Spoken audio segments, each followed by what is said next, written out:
Selamat pagi anak-anak. Selamat pagi, Ibu. Apa kabar hari ini? Baik, Ibu. Ya, puji Tuhan. Ya, sebelum Ibu memulai pelajaran kita di pagi hari ini, Ibu meminta salah satu siswa untuk membawa kita dalam doa. Apakah ada siswa yang bersedia? Ya, silakan. Yang dengan Ibu saya mulai dengan berdoa. Baru saja. Ya, terima kasih Nona. Ya, baik anak-anak. Sebelum Ibu memulai pelajaran kita, Ibu ingat berhasil dulu ya. Ibu terus tuli. Baik, Ibu. Mari bergerak. Ibu. Kita berlatu. Hari Ibu. Ya, baik. Apakah ada yang apa? Ada Ibu. Ya. Baik, anak-anak. Di pagi hari ini, tema yang Ibu bawakan yaitu tema 9, kayanya negeriku. Subtema 2, pemanfaatan kekayaan alam di Indonesia. Pembelajaran 4. Ya baik anak-anak, yang berikut tujuan pembelajaran.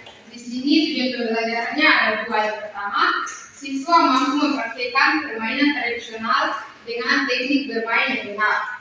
Yang kedua, setelah mempraktikkan permainan tradisional, siswa mampu menjelaskan nilai-nilai yang dipelajari yang biasa diaplikasikan dalam kehidupan sehari-hari dengan benar.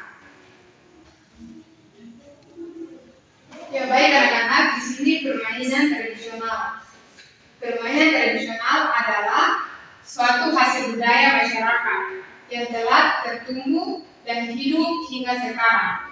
Permainan peninggalan nenek moyang yang dilakukan dengan sukarela, di mana permainan tersebut dimainkan menggunakan bahasa maupun ciri khas dari daerah. Permainan tradisional menurut para ahli yang pertama, para ahli Kurniati. Mulai. Yang berikut permainan tradisional menurut para ahli.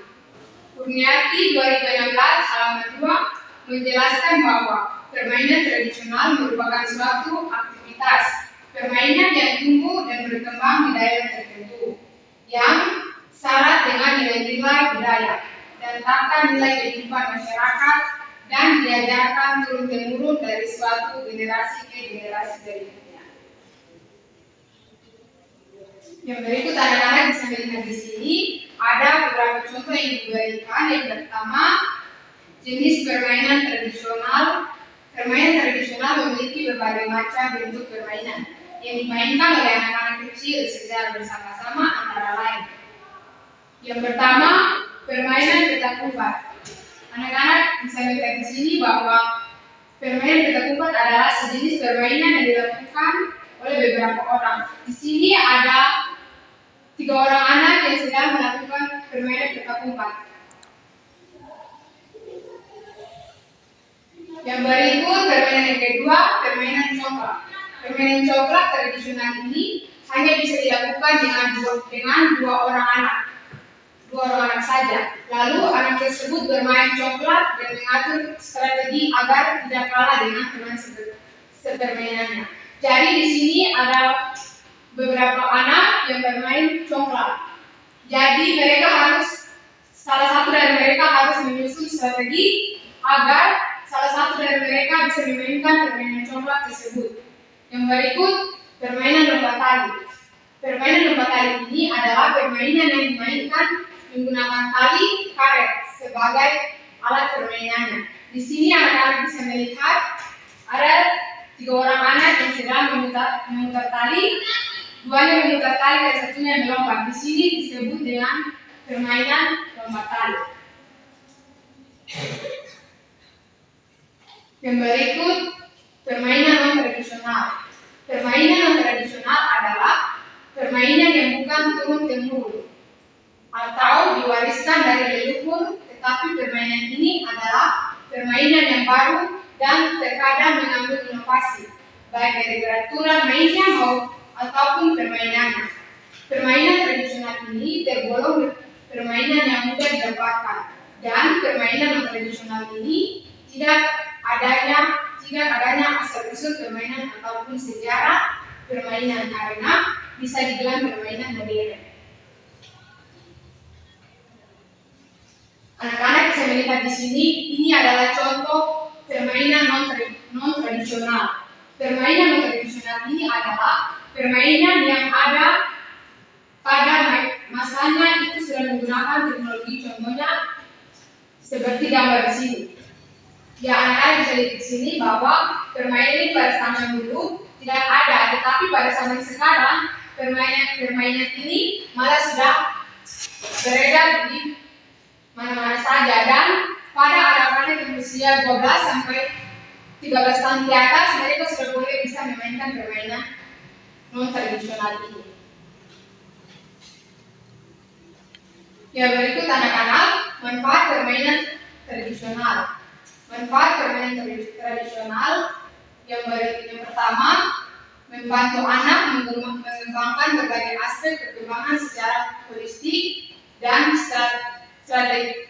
terintegrasi serta terbangunnya berbagai praktek positif seperti meningkatkan perilaku sosial anak mereka. Yang ketiga, memecahkan masalah sebagai bagian dari perkembangan kognitif. Yang keempat, membangun komunikasi dan muncul kosakata baru. Ini sebagai sebagian dari perkembangan bahasa. Yang kelima, menuntut anak untuk aktif sehingga membantu perkembangan motorik kasar anak. Berikut anak-anak kesimpulan yang diambil dari materi yang tadi, yaitu jenis permainan tersebut mempunyai makna dan mempunyai nilai dari anak-anak di luar sana. Mereka juga senang sekali dalam melakukan permainan yang dimainkan oleh anak-anak zaman dulu. Kebanyakan permainan ini dilakukan dengan cara berkelompok. Dalam kehidupan masyarakat di masa lalu yang bisa dibilang tidak mengenal dunia luar dan telah mengarahkan dan menuntut kehidupan pada masa sekarang. Ya, terima kasih. Mungkin itu saja dari Ibu. Kurang lebihnya Ibu minta maaf. Dan ada yang mau bertanya, Ibu silakan. Ya, sebelum kita pulang, Ibu meminta salah satu siswa untuk membawa kita dalam bawa pulang. Kepada Nona Yusuf, Ibu silakan. Baik teman-teman dan Ibu Guru, sebelum kita pulang mari kita berdoa dimulai. Berdoa selesai. Terima kasih Nona. Sama Ibu. Ya baik, untuk pelajaran Ibu sampai di sini. Kita akan bertemu di minggu depan. Kurang lebihnya Ibu minta maaf. Selamat siang, shalom. Murder on call with the fight now. 20 years and it seems like a lifetime. I've been hanging every day from a lifeline.